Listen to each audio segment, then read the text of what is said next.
नमस्कार, सत श्री अकाल, गुड इवनिंग, अस्सलाम वालेकुम, गौर शाही मरहबा। मैं खुर्शीद आलम सत्य की तलाश प्रोग्राम में आप सभी व्यूअर्स का स्वागत करता हूं। सत्य की तलाश प्रोग्राम के बारे में मैं तमाम नए व्यूअर्स को बताना चाहूंगा कि इस प्रोग्राम के अंदर हम तमाम उन लोगों से बातचीत करते हैं, गुफ्तगू करते हैं और उन लोगों की जिंदगियों के बारे में, रूहानी जिंदगियों के बारे में हम जानने की कोशिश करते हैं कि उन्हें किस तरीके से अल्लाह मिला, रसूल मिले, किस तरीके से उन लोगों ने अपनी जिंदगियों में तब्दीलियां लाई, किस तरीके से उन लोगों ने अपनी जिंदगियों के अंदर बहुत बड़े बड़े बदलाव किए। कोई डिप्रेशन से निजात पा गया, किसी को रब मिल गया, किसी को हुजूर का दीदार हो गया, किसी को मौला का दीदार हो गया, किसी को अल्लाह का दीदार हो गया। तो मुख्तलिफ लोग हैं कि ये जो बातें हैं जो मैं कह रहा हूं कि दीदार वाली बात, ये बहुत सारे ऐसे लोग हैं जो दुनिया में जिनको हुई हैं। पहले तो हुजूर अलैहिस्सलाम आखिरी नबी मोहम्मद सल्लल्लाहु अलैहि वसल्लम को हुआ, उसके बाद मौला अली को हुआ। मौला अली फरमाते हैं कि मैं सजदे से तब तक सर नहीं उठाता जब तक अपने रब को देख नहीं लेता। तो ये बात है। तो सबसे इम्पोर्टेंट बात यही है कि हमें ये समझना है कि हम आज किस जगह पर खड़े हैं, क्यों हमारी जिंदगियों में तब्दीलियां नहीं आ रही हैं। हम नमाज पढ़ रहे हैं, हमने कलमा पढ़ा है, हम नमाज पढ़ रहे हैं, हम मुसलमान हो गए हैं, हम हर तरीके से सुन्नतों पे अमल कर रहे हैं, सहाबा की बात पे अमल भी कर रहे हैं, उसके बाद भी हमारे अंदर बेचैनी क्यों है, हमारे अंदर सुकून क्यों नहीं है, जबकि अल्लाह ताला कुरान में फरमा रहा है कि अला बिज़िक्रिल्लाहि तत्मइन्नुल कुलूब, बगैर जिक्र अला बिज़िक्रिल्लाहि तत्मइन्नुल कुलूब, कुलूब का जो इत्मीनान होता है वो कहाँ है? अल्लाह के जिक्र में है। तो अल्लाह का जिक्र आपको कैसे मिलेगा, कहाँ से मिलेगा, कौन देगा? ये तमाम सवालात आपको अपने आप से और उन लोगों से पूछने हैं जो लोग अपने आप को दीन का रिप्रेजेंटेटिव बताते हैं, जाहिर करते हैं।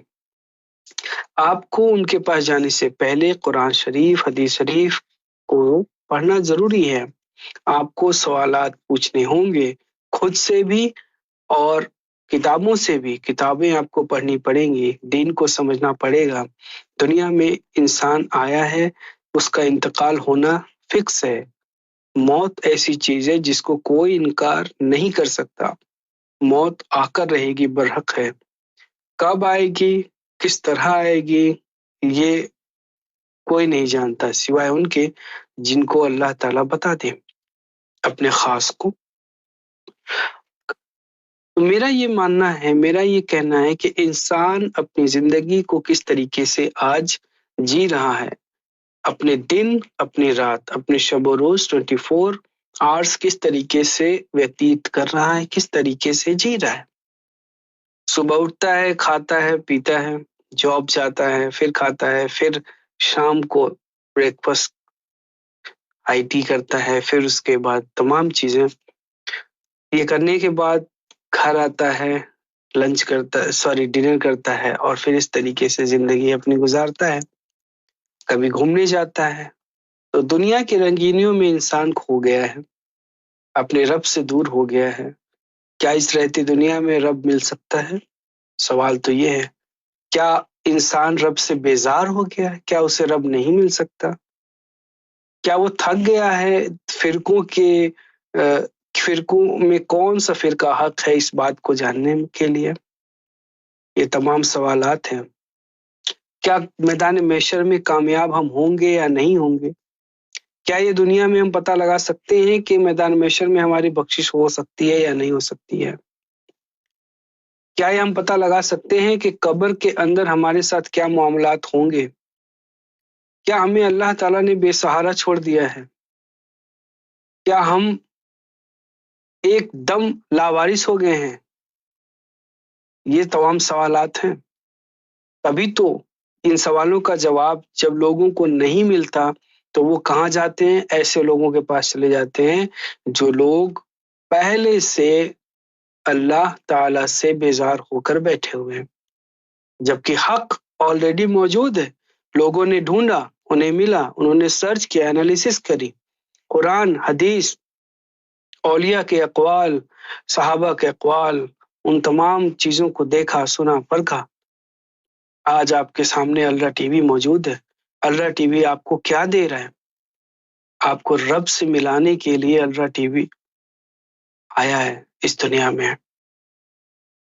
मैं फिर से कह रहा हूँ, आपको आपके रब से मिलाने आया है अल्लाह टीवी। इतनी इम्पोर्टेंट अल्लाह टीवी है। अल्लाह टीवी का महत्व लोगों को समझना होगा। उसके बगैर इंसान का काम नहीं चलेगा। दुनियावी जिंदगी, मुआशी हालात ठीक करके लोग जिएंगे और फिर दुनिया से चले जाएंगे। क्या अल्लाह ताला ने दुनिया में इसीलिए हमें भेजा था? ये तमाम सवालात हैं जो हमें अपने आप से करने हैं और उनसे करने हैं जो अपने आप को अहले इल्म समझते हैं, अहले जिक्र समझते हैं। तो चलते हैं, आज का इंटरव्यू हम शुरू करते हैं और कुछ सवालात जो ऐसे हैं उनके जवाबात हम लेंगे आज के हमारे गेस्ट से। तो चलिए मिलते हैं हैफा रियाज जी। अस्सलाम वालेकुम। वालेकुम अस्सलाम। मोस्ट वेलकम हैफा रियाज। आपका बहुत बहुत स्वागत करते हैं आज के प्रोग्राम सत्य की तलाश में। थैंक यू जी, और हम ये जानना चाहेंगे कि आप कहाँ से हैं और आप क्या करते हैं? जी, मैं इंडिया से हूँ एंड जस्ट ग्रेजुएशन कंप्लीट किया है।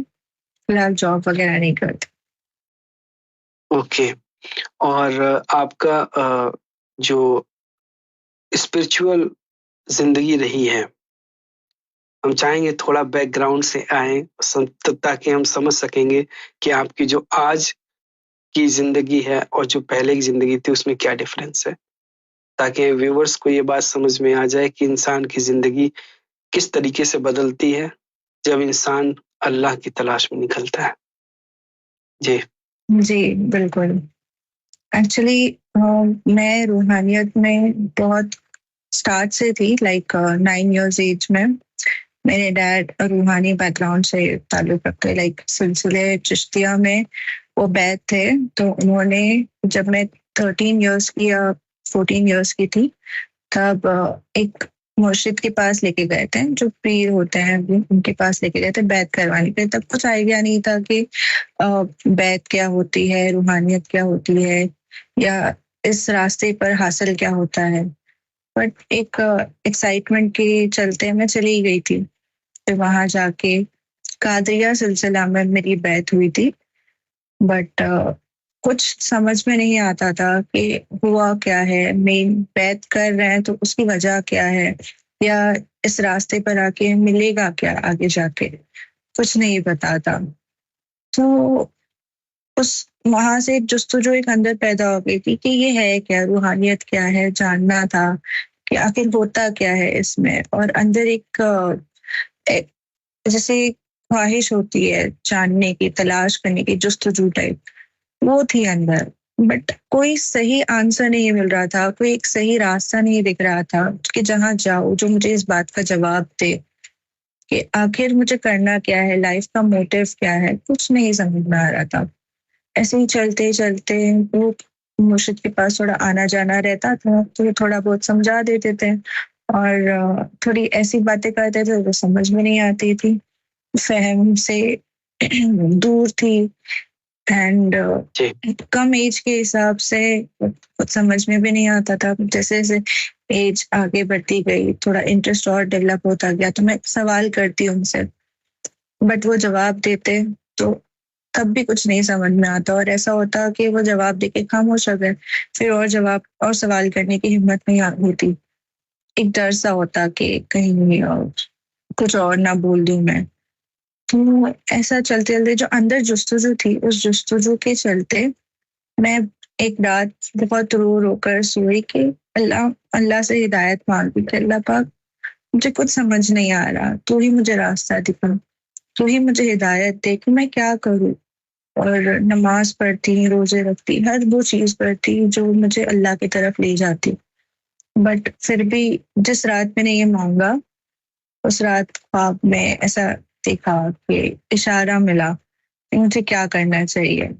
वैसे ही आंख खुली तो जो ख्वाब देखा मैं आपसे शेयर कर दूं। एक शेख नाजिम अल हक्कानी, उन्हें मैंने ख्वाब में देखा। एंड उन्होंने मुझसे बहुत सारे सवाल जवाब किए। तो मुझे तब वो ख्वाब इतना क्रिस्टल क्लियर याद है कि मैं एक एक बात बता सकती हूँ। तो उन्होंने जो सवाल जवाब किया कि अच्छा आपको क्या करना है, आपको क्या जानना है, आप मुझसे पूछिए। मेरे अंदर जितने भी सवाल थे मैंने डायरेक्टली उनसे पूछते गई और हर वो बात का वो जवाब देते गए। एंड फिर कंक्लूजन ये निकला कि मुझे रूहानियत में आगे बढ़ने के लिए एक मुर्शिद कामिल की जरूरत है जो मुझे उस मकाम पर पहुंचा सके, या वो हर सवाल का जवाब दे सके और समझा सके कि मुझे करना क्या है, अल्लाह तक कैसे पहुंचना है। यहाँ से मुझे वो हिंट मिली कि अल्लाह तक पहुंचने के लिए रूहानियत को इख्तियार किया जाता है। एंड लताइफ वगैरह के बारे में थोड़ा बहुत जो नक्शबंदी तरीकत की मुर्शिद कामिल है उनसे पता चला। बट वो समझते समझते उनसे इल्म लेते लेते रूहानी बैत हो गई। एंड उसके बाद उनकी तरफ से थोड़ा बहुत फैज मिलने लगा, एकदम ऐसा कि थोड़े कुछ सवाल होते तो वो इशारा कर देते, क्लियरली कुछ नहीं समझ में आता था, फिर भी थोड़ा बहुत कंफ्यूज ही रहती थी मैं। उसके बाद मेन शेख नाजिम का ये है कि उन्होंने इमाम मेहदी के ऊपर बहुत फोकस किया है। उनकी जो तालीमात है वो मेनली उनका टॉपिक ये होता था इमाम मेहदी इज कमिंग। उस दौर में कोई ऐसी शख्सियत नहीं थी जिन्होंने इमाम मेहदी के बारे में जिक्र किया था। और सब फिरके वारियत में थे, तो मैं भी बरेलवी बैकग्राउंड से थी। तो उस चीज में अपने आप को बहुत प्राउड फील करती थी कि यार मैं बहुत सही रास्ते पर हूँ, अहले सुन्नत वल जमात से बिलोंग करती हूँ, तो मैं तो हक पर हूँ, ये होता था। बट जब शेख नाजिम की तालीमात सुनती थी, देखती थी, पढ़ती थी, तो उसमें इमाम मेहदी का जिक्र होता था। फिर वही एक वाहिद इंसान मुझे मुझे दिखाई दिए कि जिन्होंने परफेक्ट डेट बताई थी कि 1960 में तमाम औलिया जो उस वक्त हयात थे उन सबको इमाम मेहदी से मुलाकात कराई गई एंड उनसे बैत कराई गई। फिर जब मैंने अल्लाह टीवी सुनने लगी थोड़ा उसके बाद, तब सईदी ने भी फरमाया था कि 1960 में इमाम मेहदी का ज़हूर हुआ था, यानी आम तौर पर बता दिया गया था। तो वो एक कनेक्शन मुझे ऐसा लगा कि ये दो जन सेम बात करे। तभी भी मैं सईदी से मतलब इतना फेमिलियर नहीं थी, जानती रही थी, बट ऐसा था कि दो जन अलग अलग फील्ड से सेम बात कर रहे हैं, तो सच क्या है। सरकार के बारे में नहीं जानती थी एंड सईदी के बारे में भी इतना नहीं जानती थी, जस्ट अल्लाह टीवी के वीडियोस से देखते देखते सुना करती थी उन्हें। फिर आहिस्ते आहिस्ते मेरे अंदर शेख नाजिम की वजह से इमाम मेहदी के लिए जुस्तजू पैदा हुई। तो उनकी जुस्तजू मतलब उसकी मैं खोज में लग गई कि इमाम मेहदी, उन्होंने फरमाया कि इमाम मेहदी इस दुनिया में है एंड दुनिया में आ चुके हैं एंड वो अपना काम कर रहे हैं बातिनी तौर पर। तो मैं उस खोज में लग गई कि अगर वो है तो मुझे इमाम मेहदी से मिलना है। मैं शेख नाजिम से हमेशा सवाल जवाब करती क्योंकि बातनी बैत थी, तो दिल में बस ख्वाहिश आती, तो मैं सोचती कि प्लीज मुझे एक सुराग दे दीजिए कि इमाम मेहदी कहाँ है, मैं उनसे कैसे राब्ता करूँ। तो ऐसा चलते उनकी तरफ से कर्म नवाजी हुई, मुझे सरकार के बारे में पता चला, जिक्र कल्ब के बारे में पता चला। फिर ख्वाब में ही समझाया गया मुझे कि जिक्र कल्ब होता है, जिक्र कल्ब हासिल करना होता है, जिससे सब समझ में। तो उस वक्त मैं सुबह में जब उठी तो मैंने फौरन यूट्यूब पे सर्च किया जिक्र कल्ब एंड ऑफ कोर्स के सईदी की वीडियो सामने आ गई एंड वहां से सारी नॉलेज मिल गई। एंड उससे पहले मेरा जिक्र चल चुका था, मैंने जिक्र लिया नहीं था, मुझे महसूस होता था जिक्र। जब सईदी को सुनने लगी 4 साल पहले, सुनते सुनते सुनते जिक्र भी खूब चलता, समझ में नहीं आता कि वो क्या रहा है। फुल कंफ्यूजन था कि जिक्र चला है, मिला है या मुझे लेना पड़ेगा, ये इसका आइडिया नहीं था। बट करम नवाजियाँ हुई सरकार की। फिर सईदी से पता चला सरकार के बारे में, इमाम मेहदी सरकार के हर्षई के बारे में। तो वहां से सारे डाउट्स क्लियर हो गए। 4 साल हो गया, सरकार का करम है कि A to Z बातों का जवाब मिल गया वहां से। तो ये जर्नी थी मेरी शॉर्ट में, बट मेहरबानी है सो सरकार की। जी जी। और आपको ऐसा भी आपने जब ये समझा कि सरकार गौरशाही इमाम मेहदी हैं, ये आपके जहन में कैसे आया कि सरकार गौरशाही ही इमाम मेहदी है, जबकि और भी लोगों ने इमाम मेहदी का दावा कर दिया? सरकार ने तो कभी दावा नहीं जी किया।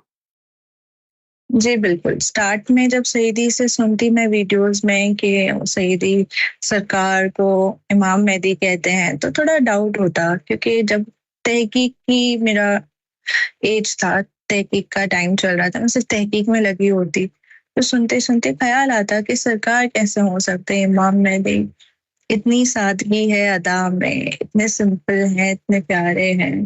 इमाम मेहदी का तस्वुर नहीं आता था। बट जब सरकार को फर्स्ट टाइम देखा था मैंने वीडियो में, तो मैं बस देखती रह गई थी। मैं सिर्फ ये सोच रही थी कि ये कैसी शख्सियत है कि मेरे अल्फाज नहीं मिल रहे हैं मुझे। मैं एकदम ब्लैंक हो गई थी कि मुझे समझ में नहीं आ रहा है कि मैं क्या बोलूं। तो एक ऐसा हुआ दिल में कि अट्रैक्शन हुआ। एंड जब सईदी की बात को गौर किया इमाम मेहदी के बारे में, तो मैंने बोला हो सकते हैं। एक ऐसी कशिश सी महसूस हुई। फिर मैंने जब तहकीक किया, फिर निशानियों के बारे में पता चला। चांद, सूरज, हजर असवद में जो सरकार की तस्वीर मुबारक है, उनके बारे में पता चला। फिर जब मैंने गौर से देखा तो मैंने बोला हाँ, ये तो तस्वीर है ही। तो ऐसा सारी निशानियों का जब सामने आया तो ईमान और पुख्ता होता चला गया कि वाकई में यही ईमान में थी। जी जी। तो मैं चाहूंगा कि उन निशानियों के बारे में आप जिक्र करें जिन निशानियों से आपने पहचाना। जी। तो सईदी की मैंने वीडियो देखी थी, और एक किताब है वो भी मैंने पढ़ी थी। तो उसमें इमाम जाफर सादिक का कौल मुबारक था। उन्होंने फरमाया था कि इमाम मेहदी का चेहरा चांद में तुलू होगा, चांद में दिखाएगा। The face of Imam Mahdi will shine on the moon.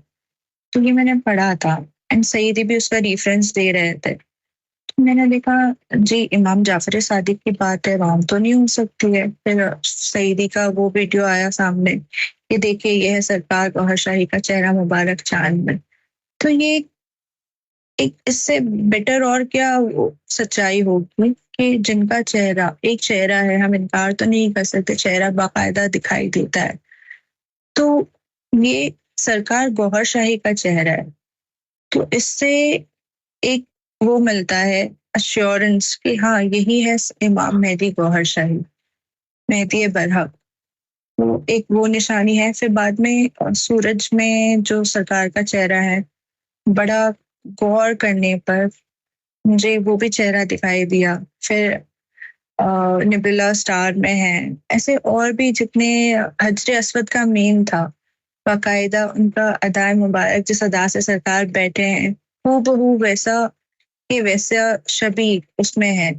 तो फिर उससे रिलेटेड और सईदी का जो वीडियो अल्लाह टीवी पर अवेलेबल है वो सुना और गौर किया, जिस पर अभी फिलहाल जो सऊदी हुकूमत की तरफ से जो पेंट किया गया था उसको छुपाने के लिए, तो वो भी देखा कि हाँ जब चेहरा हर किसी को दिख रहा है, बट एक्सेप्ट करने के बजाय वो लोग और छुपाने की कोशिश कर रहे हैं, सच्चाई को दबाने की कोशिश कर रहे हैं। तो सईदी ने फरमाया कि नहीं, सच्चाई को नहीं दबाया जा सकता, बिल्कुल नहीं दबाया जा सकता। जितना चेहरे को छुपाने की कोशिश करेंगे वो उतना ही नमूदार होगा। और एक वक्त ऐसा आएगा कि काबा शरीफ के गिलाफ पर भी चेहरा मुबारक, शबी मुबारक सरकार गौहर शाही की दिखाए दिखाए, मतलब हर कोई देख सकेगा। तो जी उससे एश्योरेंस मिल जाता है, एक सुकून हो जाता है।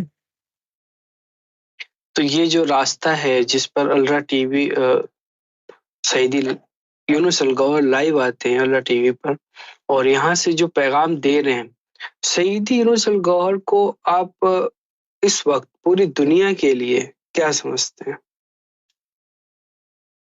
सईदी यूनुस अल गौहर अगर ना होते तो हमें सच और गलत की तमीज ही नहीं होती। उनका होना इस दुनिया में ऐसा है कि एक रास्ता, एक सच्चा हकीकत का एक रास्ता, वो सिर्फ और सिर्फ सईदी यूनुस अल गौहर है। और अलरा टीवी ही सिर्फ एक वाहिद प्लेटफॉर्म है जहां से हमें सच्चाई का पता चलता है, जो फिरका वारियत से निकाल के हकीकी इस्लाम, हकीकी अल्लाह के तरफ से जो निज़ाम चलता है उसको समझाते हैं, वो बताते हैं कि हकीकत क्या है। जो मेरे अंदर भी एक कंफ्यूजन सा रहता था स्टार्टिंग में कि हर फिरका अपने आप को राइट बोलता है, तो मैं किस पर यकीन करूं। और कोई कुछ कहता है, कोई कुछ कहता है, हर किसी का अलग अलग स्टैंड है एक एक चीज पर। इतने सारे ओपिनियंस है हर एक पर्टिकुलर मसले पर। तो एक रियलिटी मुझे चाहिए होती थी कि अल्लाह क्या चाहता है, अल्लाह की तरफ से क्या सच है और क्या राइट है। हर 72 फिरके अपनी अपनी बातें कह रहे हैं, बट अल्लाह क्या कह रहा है, अल्लाह की तरफ से रियलिटी क्या है। और वो रियलिटी सिर्फ सईदी यूनुस फरमाते हैं, वही बता सकते हैं, उनके अलावा कोई नहीं बता सकता। क्योंकि जो इमाम मेहदी अल्लाह से जोड़ने के लिए आया है बंदों को, हर एक अल्लाह के बंदों को अल्लाह से जोड़ने के लिए आए हैं, तो वो खुद अल्लाह के कितने करीब होंगे। जब उनसे जुड़े हुए होंगे तभी तो वहां की बातें बताएंगे ना हमें, वरना कैसे पता चलेगा। सईदी यूनुस अल गौहर के अलावा कोई नहीं है, और वो खास नुमाइंदा मेहदी है, तो सरकार की तरफ से चुने गए खास नुमाइंदा है, रिप्रेजेंटेटिव है इमाम मेहदी के। ये तो अल्लाह ने ही चुना है, अल्लाह ने ही उन्हें इस ड्यूटी पर बिठाया है। ये बात तो उनके वो इल्म से हमें पता चलती है, जो इल्म दुनिया में नहीं था कहीं पर, वो अलरा टीवी की बारगाह से, अलरा टीवी सईद यूनुस की जानिब से हमें मिल रहा है, और कहीं से नहीं मिल रहा है। इसके अलावा और क्या बोलूं। जो पैगाम है सरकार इमाम मेहदी गौहर शाही का, वो पैगाम क्या है जो आप दे रहे हैं पूरी दुनिया में? जी, जो सरकार गौहर शाही का पैगाम है, सबसे पहले तो जैसे हम जुल्मात में घिरे हुए थे, मेरा ही एग्जाम्पल अगर मैं ले लूं, मैं भी एक जस्तजू में थी, कंफ्यूजन में थी कि कुछ समझ नहीं आ रहा दुनिया में हो क्या रहा है, सही क्या है, गलत क्या है। जुल्मात ही जुल्मात हर जगह पर है। तो मीन्स सरकार इमाम मेहदी गौहर शाही जो है, हमें जुल्मात से निकाल कर नूर की तरफ ले जा रहे हैं, एंड हमें हिदायत का रास्ता दे रहे हैं, जो है जिक्र कल्ब। जिक्र कल्ब जब हासिल हो जाता है तो हमारा ताल्लुक अल्लाह से जुड़ जाता है। ये एक बहुत बड़ा एहसान है हम पर, जो सरकार इमाम मेहदी गौहर शाही की तरफ से हमें अता हुआ है, जो उन्होंने हम पर किया है। तो जब इंसान का ताल्लुक अल्लाह से जुड़ जाता है, जब इंसान के अंदर नूर आ जाता है, तो उसको आहिस्ते आहिस्ते जब नूर बनता रहता है तो उसे तमीज भी होने लगती है सही और गलत की। तो यही है कि जुल्मात से नूर का सफर सरकार गौहर शाही की जानिब से हमें कराया जा रहा है। हम तो इस लायक नहीं है कि हम खुद से कुछ कर सके या खुद से कुछ समझ सके। छोटी से छोटी किताब पढ़ने के लिए भी एक टीचर की जरूरत होती है। कुरान शरीफ पढ़ाने के लिए इस दौर में कोई ऐसी रूहानी शख्सियत नहीं है। तो वो जो सही सरकार की तरफ से नुमाइंदा हमें सरकार ने नवाजा है, उसकी बहुत बड़ी नवाजी है। जी, सरकार गौहर शाही इस दुनिया में मोहब्बत का पैगाम ला रहे हैं, जो कि मोहब्बत का पैगाम आपने एक्सेप्ट किया, इश्क का पैगाम अल्लाह से। जी, लोगों के दिलों को जोड़ना, नफरतों को मिटाना, मोहब्बत को कायम करना पूरी दुनिया के अंदर। अच्छा, ये इमाम मेहदी का जो आने का जो मकसद है, वो मकसद जी किताबों में मौजूद है कि वो दुनिया को एक करेंगे। और आप कह रहे हैं कि सरकार गौरशाही इमाम मेहदी हैं, तो सरकार गौरशाही जाहिर सी बात है कि पूरी दुनिया को एक कर रहे होंगे। तो सवाल ये है कि कैसे कर रहे हैं? अपने मोहब्बत के पैगाम से, कि हर किसी के दिल से नफरतों को खत्म करके मोहब्बत की दावत दे रहे हैं, चाहे वो किसी भी मजहब से बिलोंग करता हो, चाहे वो कोई भी हो, हिंदू मुस्लिम सिख ईसाई, सबके लिए सिर्फ एक ही पैगाम है सरकार, कि आओ अपने कल्ब को अल्लाह के नूर से मुनव्वर कर लो। और जब नूर अंदर जाएगा तो ये सारी बुराइयां जो सही उनकी तालीमात में मौजूद है हमें समझ में आएगी कि कैसे वर्क करता है, कैसे सबकी नफरतें खत्म हो जाएगी, सब एक हो जाएंगे। जैसे हम आज अलरा टीवी पे ऑलरेडी देख रहे हैं कि कोई भी रिलीजन से बिलोंग करता है, सब एक से बैठे हैं, सब एक फैमिली टाइप बन चुका है यहाँ पर। किसी के दिल में किसी के लिए बुराई नफरत या हसद जलन कुछ नहीं है। सब एक फैमिली और सब एक दूसरे से मोहब्बत करते हैं, रिलीजन नहीं देखते, कास्ट नहीं देखते, कलर नहीं देखते हैं, बस सिर्फ और सिर्फ मोहब्बत है। तो यही जो दुनिया में नफरत फैली हुई है, उनको नफरतों से निकाल कर मोहब्बत की तरफ लेके जा रहे हैं सरकार गौरशाही। ये एक विजिबल फैक्ट है जो हर कोई देख सकता है। अगर एमएफआई या अल्ट्रा टीवी के व्यूवर्स को भी आप देख लें तो वो उनके अंदर भी कहीं ना कहीं वीडियो सुनने से ऐसे पैदा होती है ख्वाहिशात कि हम भी अच्छे पॉजिटिव वे में सोचे, एक पॉजिटिव वाइब मिलती है, तो पॉजिटिव सोचना स्टार्ट करते हैं वहां से। जहाँ इतनी नेगेटिविटी फैली हुई है उसमें भी एक लाइट, एक कैंडल लेके आए हैं सरकार गौरशाही। जी,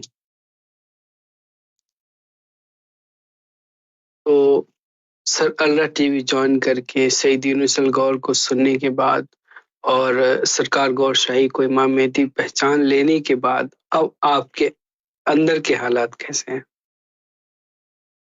अंदर बहुत से चेंजेस है, बहुत बहुत बहुत से चेंजेस है, एक नहीं है, हजार है।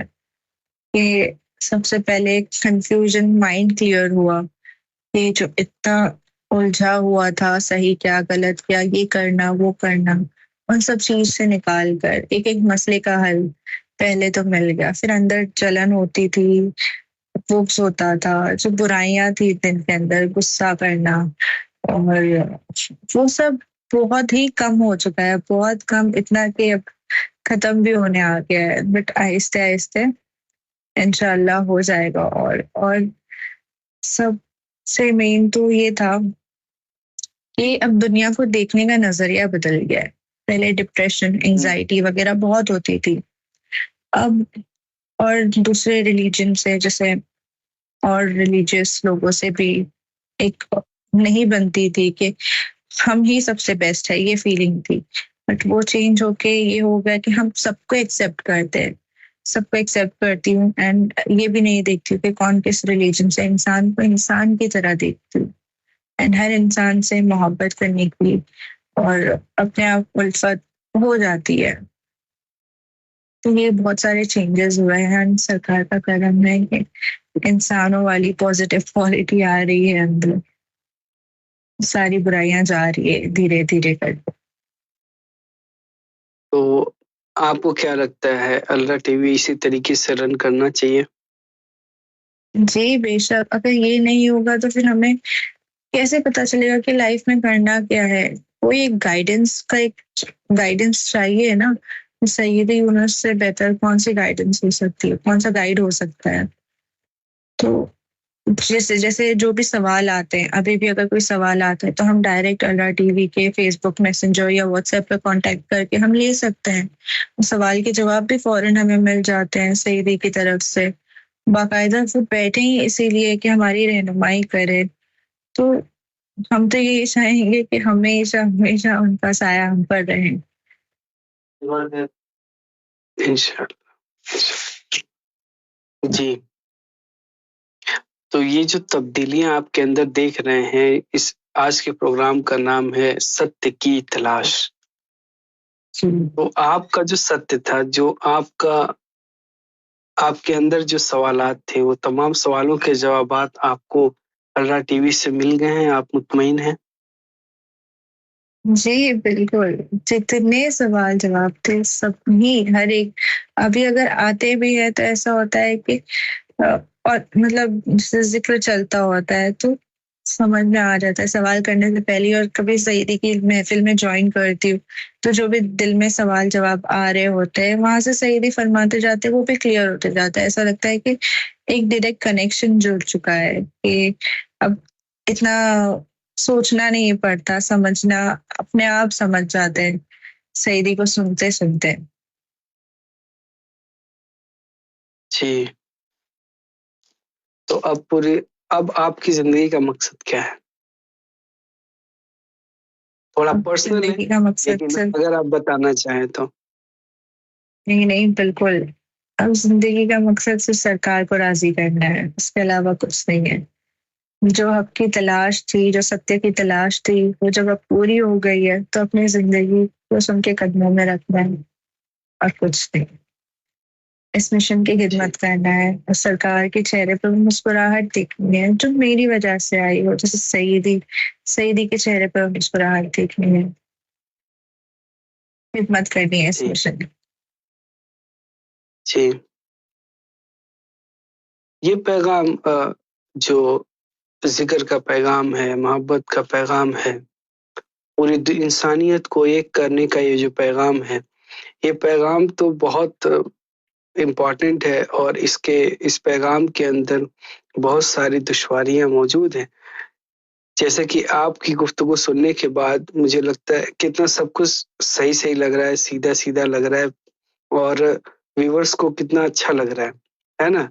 लेकिन जी, एक रुख ये भी है कि मुखालिफत करने वाले लोग भी मौजूद हैं। जी, बिल्कुल, एक बहुत तरफ मुखालिफत झेलनी आपको पड़ती है। देख रहा हूँ और एक तरफ उनको देख रहा हूँ। तो ये मुखालिफत क्यों होती है? जहाँ सच होता है, वहाँ मुखालिफत तो होती ही है। जैसे मेरा ये रास्ता, मेरी ये जर्नी, जैसे मैंने एक्सप्लेन किया, बहुत ईज़ी तो थी, बट साथ-साथ हर वक़्त कोई ना कोई रहता था जो आके बोलता था, नहीं ये रॉन्ग है, ये गलत है, ये रास्ता गलत है, रॉन्ग नंबर। तो एक डीमोटिवेट हो जाती थी मैं और इस बात पे गौर-व-फ़िक्र करने लगती थी कि वाक़ई में कि मैं सही रास्ते पे हूँ तो नहीं। बट जैसे कि सच की मुखालिफत तो होती ही है, सरकार की तरफ से हिम्मत मिलती थी और जहाँ सच होता है, वहाँ डर नहीं होता फिर। बेझिझक पहले तो झिझकते थे कि क्या सही है, क्या गलत है। फिर जैसे-जैसे समझ में आने लगता है, तो हर मुखालिफत का एक जो चेहरा होता है, जो क्यों कर रहे हैं वो रीज़न समझ में आता है। जो क्योंकि एक्सेप्ट नहीं करना चाहते ना, तो मुखालिफत करते हैं। एंड कुछ सवाल भी यही तो रीज़न है हो। मेरा आपसे कि वो एक्सेप्ट क्यों नहीं कर रहे हैं, जबकि सब कुछ सही है। अभी आपने अपनी आधे घंटे की गुफ्तगू में आपने सारी चीज़ें पॉज़िटिव बताई हैं। अल्लाह टीवी से जुड़ने के बाद आपकी ज़िंदगी में किस तरीके से तब्दीली हुई है। आप हर बीमारी की जो जड़ होती है, वो हमारे अंदर मौजूद होती है। उस वो आपका रिफ़ॉर्म हो रहा है, वो ट्रांसफ़ॉर्मेशन हो रही है उसमें। उसमें प्यूरिफिकेशन हो रहा है उसका, वो एक प्रोसेस से गुजर रहा है। आपने कहा कि आपके अंदर हसद, बुग़्ज़ और ये तमाम चीज़ें जो थी और जो गुस्सा था, जी, वो काफ़ी हद तक कम हो गया है। ये बहुत इम्पोर्टेंट है। ये तो जिसके अंदर कम हो जाए वो तो इंसान सोसाइटी के लिए कितना बेहतरीन साबित हो सकता है। जी, बेशक। इसके ये यही जान लेने के बाद, ये सुन लेने के बाद भी अगर मुखालिफिन मुखालफत करते रहेंगे, तो फिर कैसे बनेगा? जी, यही वो है कि जैसा अल्लाह ताला ने कुरान शरीफ में फरमाया है कि और लोगों ने अपने नफ्स को अपना माबूद बना लिया है। तो ये वही है कि अपने नफ्स की पैरवी करते हैं हर कोई। जिस जो नफ्स कहे वही उसी काम में लग जाते हैं। अगर उसने बोला उठ तो उठो, बैठ तो बैठो। तो जो कंफर्ट ज़ोन में रहते हैं, वो अपने कंफर्ट ज़ोन से निकलना नहीं चाहते।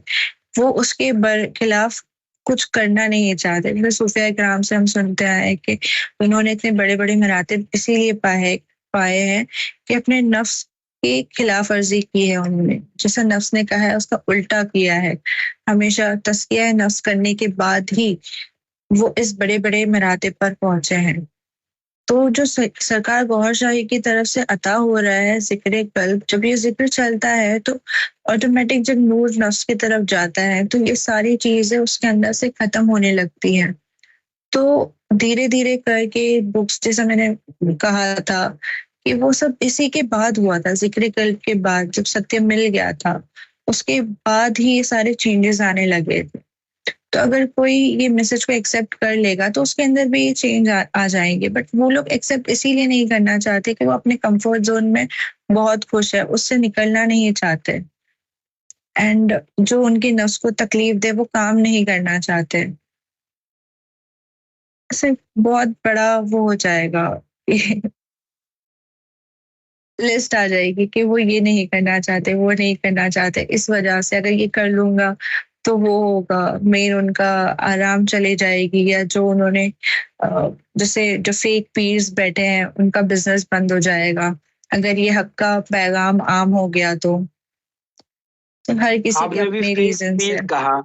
मैं आपसे जानना चाहूंगा कि ये जो आवाम है, जो व्यूवर्स हैं, वो किस तरीके से जी। फेक पीर को पहचाना कैसे जाए? वो भी अल्लाह करते हैं, वो भी अल्हम्दुलिल्लाह करते हैं, वो भी कलमा पढ़ते हैं। तो आप में और उनमें डिफरेंस कैसे हम पहचानेंगे?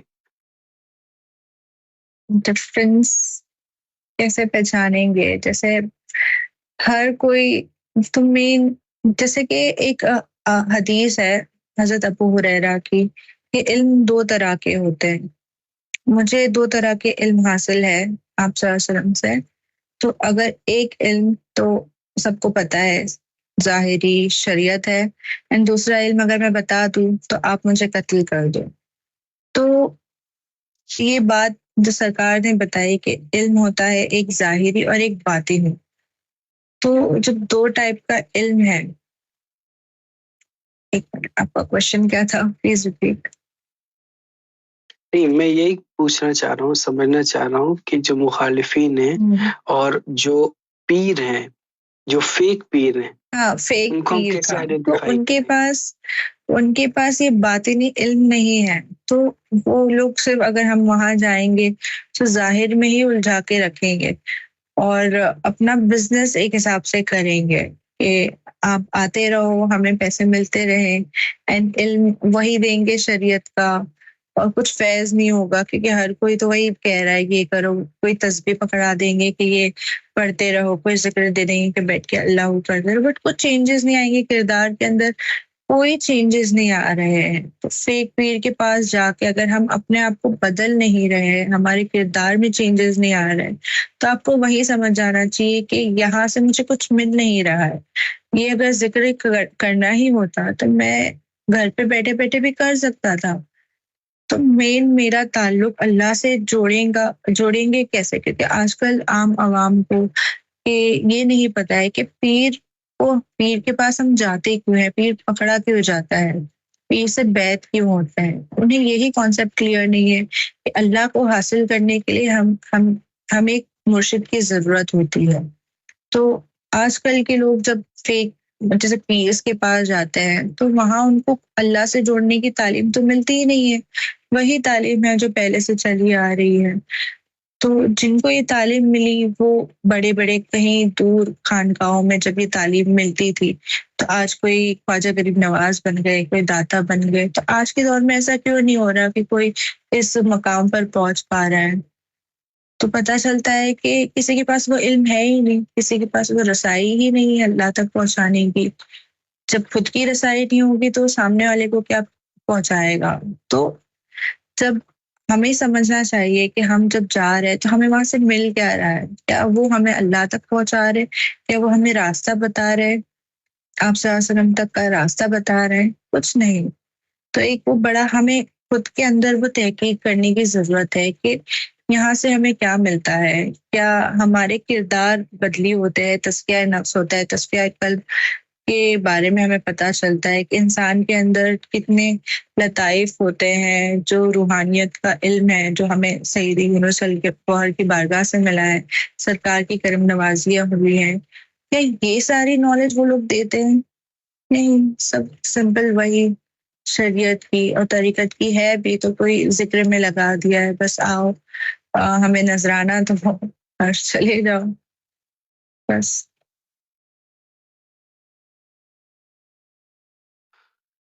ये दुख भरी कहानी है जो हमें आपसे सुनने को मिल रही है। ये इस वक्त सबसे बड़ा दुख यही है कि हम जिन्हें समझते हैं दीन का रखवाला, उन्हीं के अंदर चोर छुपे हैं,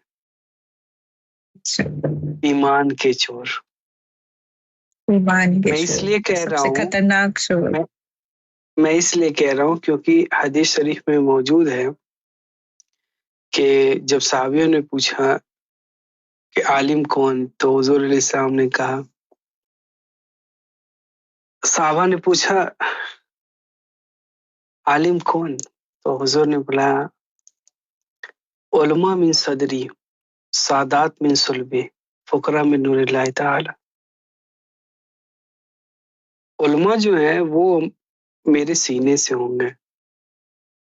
तो आज हर व्यूअर को जो अल्लाह टीवी देख रहा है, जो देखने वाला है, जो कल देखेगा और जो कभी भी देखेगा, सुनेगा, सईदी को सुनता है या नहीं सुनता है, सईदी की का फॉलोअर हो, सरकार का फॉलोअर हो, या फिर कोई मुखालिफिन हो।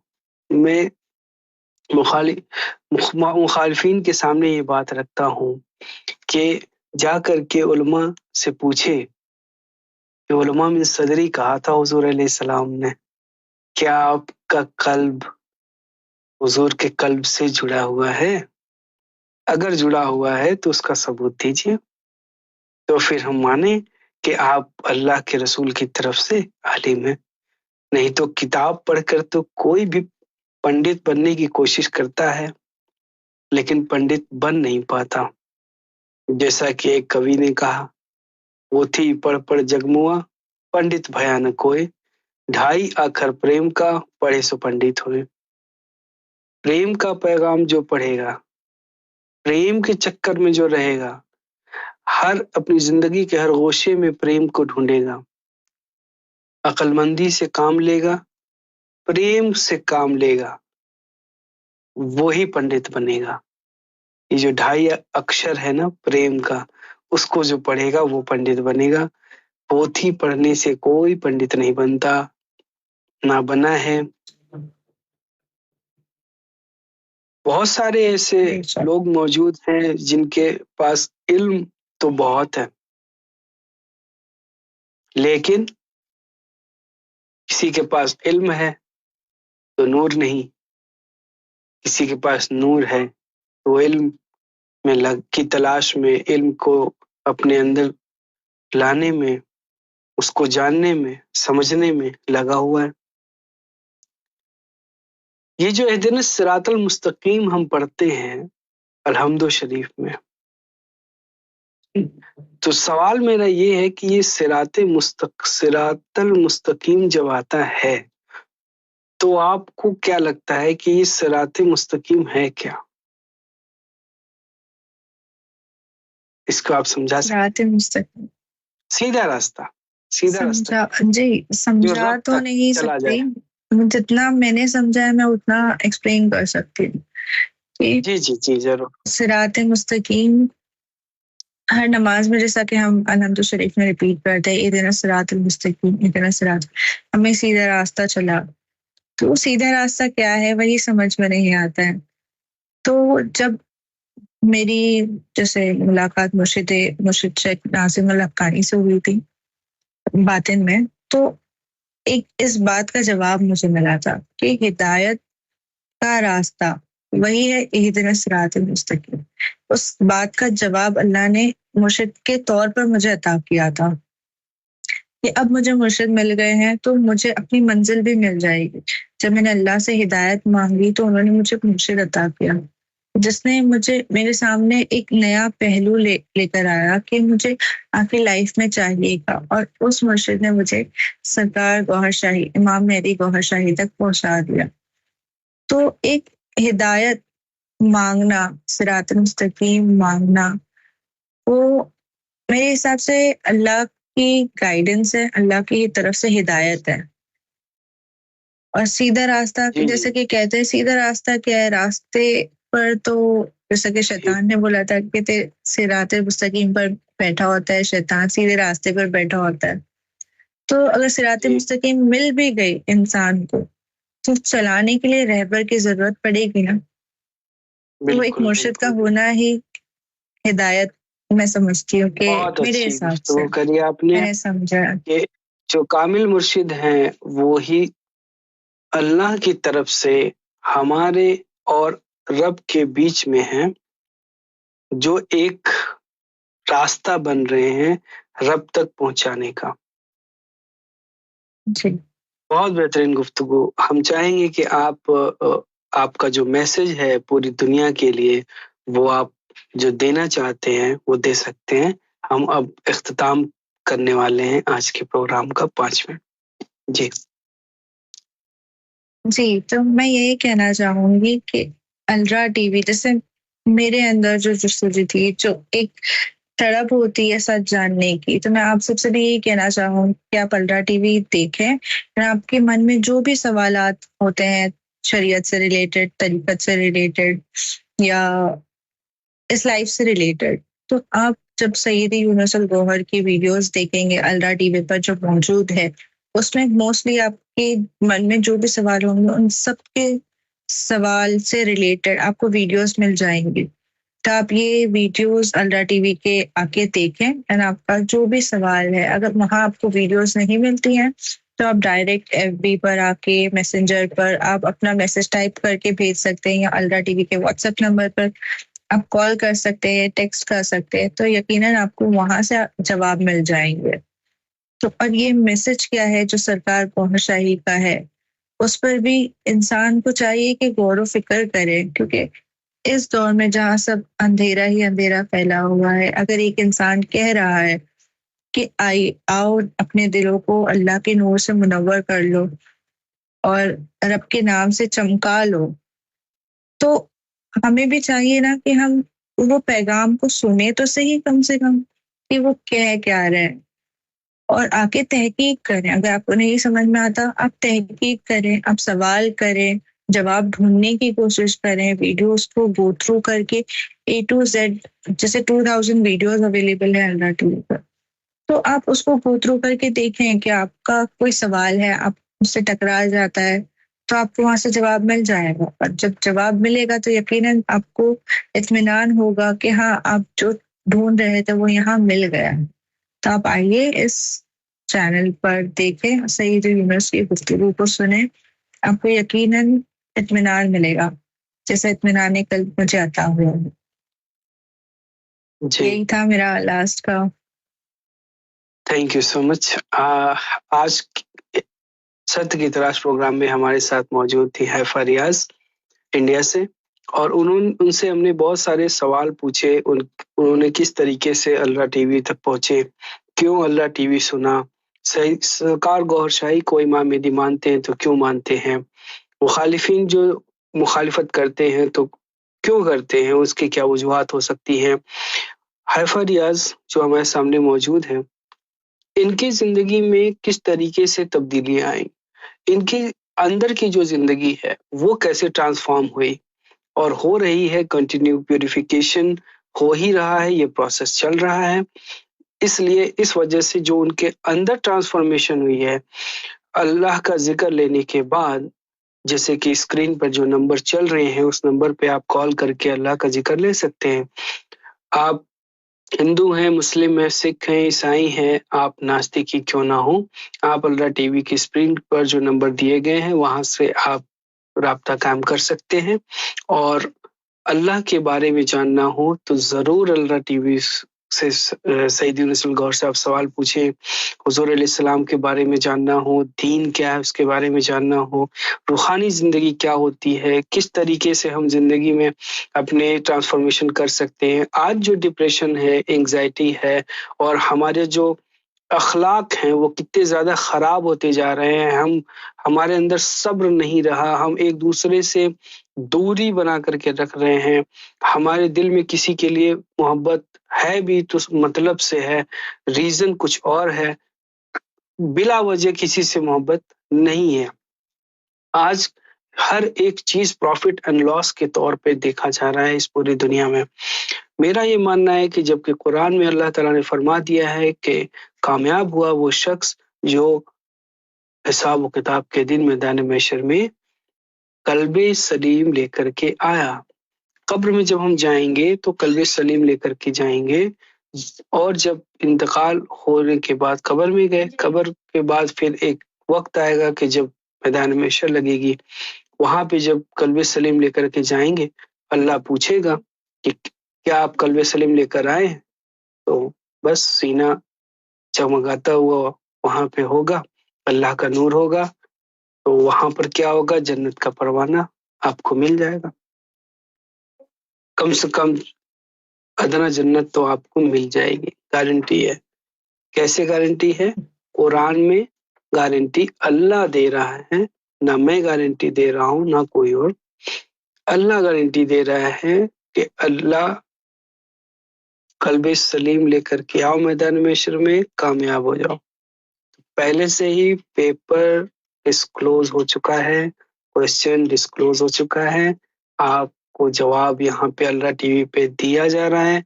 अल्लाह ताला मैदान महशर में जब आपसे पूछेगा कल्ब सलीम लेकर के आए, आपने अल्लाह टीवी सुना, कल जिक्र कल्ब के बारे में सुना, अल्लाह टीवी प्लेलिस्ट में आप गए, वहां पे आपने अवॉइड किया, अल्लाह ताला मैदान महशर में आपसे जब पूछेगा तो आप ये कहेंगे कि आपने अवॉइड किया? नो, आपको जन्नम जाना पड़ेगा अगर आपने ऐसा किया। इसलिए आपको अल्लाह टीवी के प्लेलिस्ट में जाना चाहिए, वहां पे जिक्र कल्ब के बारे में सुनना चाहिए, सरकार गौर शाही की तालीमात जो वहां पे बयान हो रही है वो सुनिए, सईदी नस्ल गौहर को लाइव सुनिए, और दीन इलाही जो किताब सरकार गौर शाही ने लिखी है उस किताब को आप पढ़ें, समझे, अपनी जिंदगी में अप्लाई करें, अपने बारे में जाने, अल्लाह के बारे में जाने, पूरी कायनात के बारे में जाने।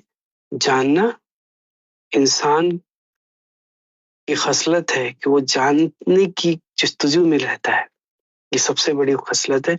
तो इसको एक सही डायरेक्शन दे, मेरी तरफ से यही पैगाम है पूरी इंसानियत को। और आज का प्रोग्राम यहीं पे हम समाप्त करते हैं, फिर मिलेंगे वेंसडे को नए प्रोग्राम के साथ। अपना बहुत ख्याल रखें, अल्लाह आपका हामी और नासिर हो। गौर हाफिज, टेक केयर।